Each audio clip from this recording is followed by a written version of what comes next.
there, and thanks for joining me for my review of the EUGY Welsh Corgi craft kit. So my son's got several of these. I think he has 4, but he's a great lover of dogs as well, so this was an easy pick for him.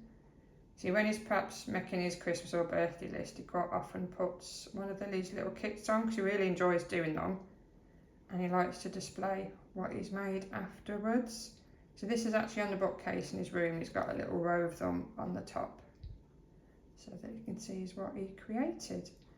So what it is, there is boards that you push out the pieces, and then there's a longer rectangular piece that you then build them on top of. They're like thread on top of each other. So they've got letters and numbers on as well, so you know which one's which, and just follow the instructions on the back of the box. I'm sorry I don't have a box, he has thrown that long time ago. But then you also get a little tube of glue with it as well. So you just follow the number and letter code on the back of the box until you get to the top of one side, and then obviously that will be the top. And then you turn it over and go from the other side and stack it up. And then when you get to the eyes, they just drop in. You put a little bit of glue underneath, they just drop in, and then the board pieces hold it in.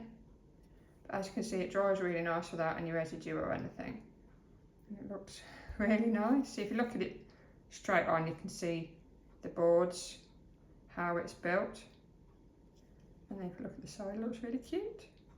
So if you're looking for a nice little stocking filler, or perhaps a little birthday present for a birthday party or something like that, it'd be really good for a child or even an adult really that likes little nice activities. Perhaps if it's raining or they just want to get some screen-free time, it's a nice little activity to do.